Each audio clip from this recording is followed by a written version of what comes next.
Hello friend, ये है हमारे पीएचपी वेब ट्यूटोरियल सीरीज़ का 12th वीडियो। और इस वीडियो में हम पीएचपी के कंपैरिजंस ऑपरेटर्स के बारे में सीखने वाले हैं। तो चलो अब हम इसको शुरू करते हैं। तो पीएचपी में जो कंपैरिजन ऑपरेटर है वो किस लिए यूज़ होते हैं, तो कि दो वेरिएबल से उसकी जो वैल्यू है वो मुझे कंपेयर करने के लिए। तो मोस्टली वो किसके लिए, तो कि दो वैल्यू है उसको कंपेयर करने के लिए यूज़ होता है। फॉर एग्जाम्पल मुझे क्या है कि डॉलर ए वेरिएबल है, उसको किसके साथ कंपेयर करना है, तो कि डॉलर बी वेरिएबल के साथ। तो क्या है कि मैं कोई कंपैरिजन ऑपरेटर का यूज़ करके इसको कंपेयर कर सकती हूँ। और कंपैरिजन ऑपरेटर है वो मोस्टली किसके साथ यूज़ होते हैं, तो क्या इफ़ स्टेटमेंट के साथ। और जो इफ़ स्टेटमेंट है वो हम नेक्स्ट वीडियो में देखने वाले हैं। तो चलो क्या है कि मुझे वो चेक करना है कि ए की वैल्यू है वो बी से ग्रेटर है, मीन्स के बी से ग्रेटर है या स्मॉल। तो क्या है होगा, तो कि A then after greater than की sign then after dollar B. तो और जो क्या है कि ए की वैल्यू बी से ग्रेटर होगी तो आंसर आएगा ट्रू, वरना आंसर आएगा फॉल्स। तो यहाँ पे क्या है कि जो ए की वैल्यू है वो बी से मीन्स के ग्रेटर नहीं है, तो आंसर क्या आएगा फॉल्स। और पीएचपी में मीन्स के कंपैरिजन ऑपरेटर, सभी कंपैरिजन ऑपरेटर से उसका जो रिजल्ट आएगा वो आएगा या ट्रू या फॉल्स। और क्या है कि पीएचपी में जो ट्रू आंसर आएगा तो वहाँ पे क्या होगा, प्रिंट 1। और फॉल्स आंसर आएगा तो वहाँ पे क्या हो जाएगा, एम्प्टी स्ट्रिंग है वो प्रिंट हो जाएगी। तो चलो अब हम देख लेते हैं कि ऐसे कंपैरिजन ऑपरेटर्स कितने हैं वो। तो देखो यहाँ पे क्या है कि कंपैरिजन ऑपरेटर है उसका मैंने लिस्ट दिया है। तो देखो डबल इक्वल्स टू किस लिए यूज़ होता है, तो कि ये दोनों की वैल्यू सेम है या नहीं है वो चेक करने के लिए। ट्रिपल इक्वल्स टू किस लिए यूज़ होता है, तो कि उसकी वैल्यू इक्वल है एंड उसके साथ भी उसकी क्या होनी चाहिए, तो कि उसकी जो डेटा टाइप है वो भी इक्वल होनी चाहिए।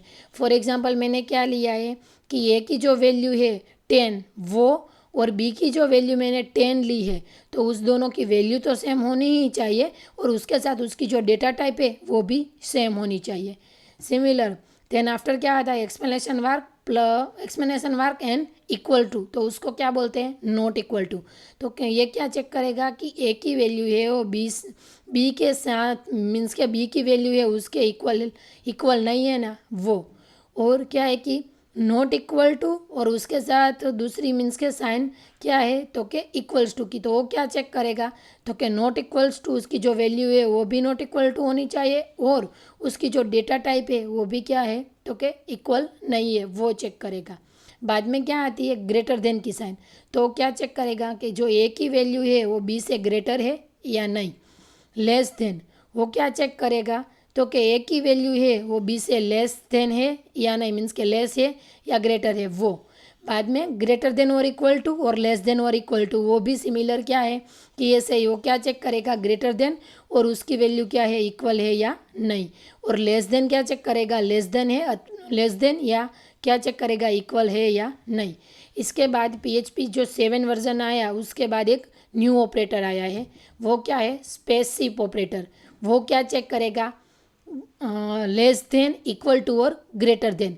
ए की वैल्यू है वो क्या है कि बी से लेस देन है, इक्वल है या ग्रेटर देन।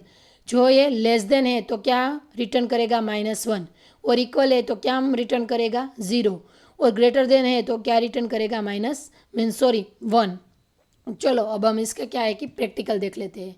तो प्रैक्टिकल के लिए क्या है कि जो मेरा जेम सर्वर है वो ऑलरेडी स्टार्ट है और मेरा जो वीएस कोड है वहाँ पे फाइल में न्यू क्रिएट करने वाली। तो यहाँ पे फाइल का नेम क्या आएगा, v12.php। अब मैं यहाँ पे php का बेसिक कोड लिख लेती हूँ। जो यहाँ पे मैं ए की वैल्यू है वो क्या दे देती हूँ, 10। और जो बी की वैल्यू है उसको मैं अभी क्या दे देती हूँ, 10, उसको भी 10 दे देती हूँ। Sorry, B then after 10।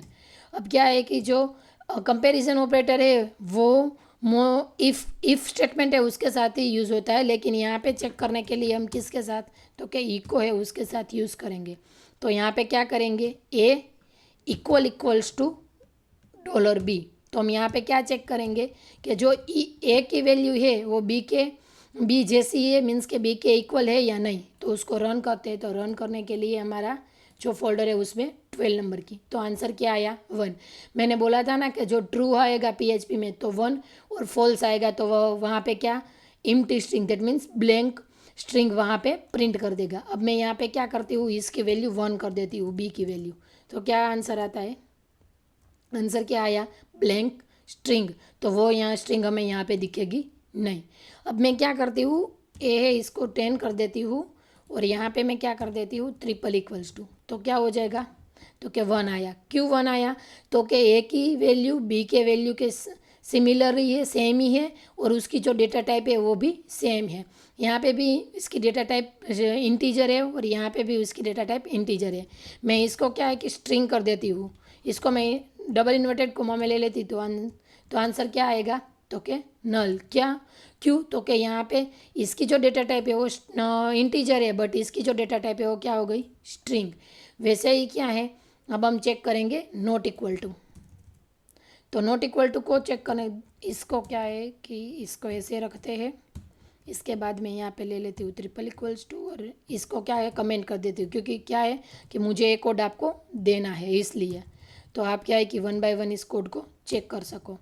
यहाँ पे क्या है कि नॉट इक्वल टू दिया है दैट मीन्स क्या है कि दोनों की वैल्यू है वो इक्वल नहीं होनी चाहिए।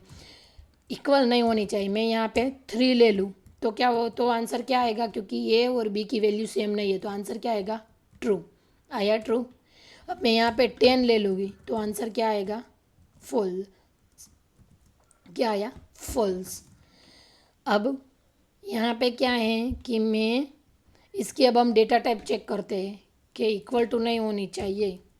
तो यहाँ पे क्या है कि वैल्यू या उसकी वैल्यू ये वो सेम नहीं होनी चाहिए या उसकी डेटा टाइप। तो देखो उसकी वैल्यू और डेटा टाइप दोनों सेम है तो आंसर क्या आया फॉल्स। अब मैं यहाँ पे क्या ले लेती हूँ, इसकी जो डेटा टाइप है उसको मैं चेंज कर देती हूँ तो यहाँ पे आंसर क्या आया 1। उसकी वैल्यू तो सेम है बट उसकी डेटा टाइप क्या है डिफरेंट है, यहाँ पे इंटीजर है और यहाँ पे स्ट्रिंग है। तो अब उसके बाद क्या आता है, इसके बाद का जो ऑपरेटर है वो क्या हो जाएगा ग्रेटर देन और लेस देन। इसको मैं डी कर देती हूँ यहाँ पे, ये इसको भी कमेंट इसको भी कमेंट। इसके बाद है वो क्या है ग्रेटर देन। ए की वैल्यू है वो किससे बी से ग्रेटर है तो वहाँ पे क्या आएगा ट्रू। तो आया ट्रू। क्यों, तो क्या बी की वैल्यू है वो किससे, तो क्या बी से ग्रेटर है। ए की वैल्यू है बी से ग्रेटर है तो इसके लिए क्या आया ट्रू। अब क्या है कि सिमिलर हम क्या चेक करेंगे लेस देन। तो लेस देन चेक करेंगे तो क्या है, तो कि ए की वैल्यू है वो बी से लेस नहीं है, बी से स्मॉल नहीं है तो यहाँ पे क्या आया आंसर फॉल्स। अब क्या है कि ग्रेटर देन और इक्वल टू यहाँ क्या होनी चाहिए, या ग्रेटर होनी चाहिए या इक्वल होनी चाहिए। तो मैं यहाँ पे दोनों की इक्वल वैल्यू ले लेती हूँ तो आंसर क्या आएगा ट्रू। आया ट्रू। अब मैं यहाँ पे ले लेती हूँ 2 तो भी क्या आंसर आएगा ट्रू। क्यों, बी मीन्स के बी की ए की वैल्यू है वो क्या है कि बी से ग्रेटर है। अब मैं सिमिलरली क्या करती हूँ लेस देन चेक कर लेते हैं, लेस देन और इक्वल टू। क्या है कि ए की वैल्यू आंसर क्या आएगा फॉल्स, क्योंकि क्या है कि ए की वैल्यू है वो बी से स्मॉल नहीं है। यहाँ पे मैं इसको 20 कर देती हूँ तो आंसर क्या आएगा, तो आंसर क्या आएगा सॉरी यहाँ पे कमेंट है तो आंसर क्या आएगा ट्रू। तो आंसर आया ट्रू। अब क्या है कि इसको भी मैं कमेंट कर देती हूँ और हमने जो स्पेसिव वाला वो देखा था वो अभी हम यहाँ पे देख लेते हैं क्या होगा। तो क्या इक्वल्स टू होगी तो क्या प्रिंट करेगा 0, ग्रेटर देन होगी तो क्या प्रिंट करेगा 1 और लेस देन होगी तो क्या प्रिंट करेगा -1। तो यहाँ पे क्या है कि ए की वैल्यू है वो बी से इक्वल है तो आंसर क्या आना चाहिए 0। अब क्या है कि ए की वैल्यू है उसको हम क्या करते हैं बी से ग्रेटर कर देते हैं तो आंसर क्या आना चाहिए 1 आया। अब हम ए की वैल्यू है उसको बी से लेस कर देते हैं तो उसको क्या आंसर क्या आना चाहिए -1 तो आ गया -1।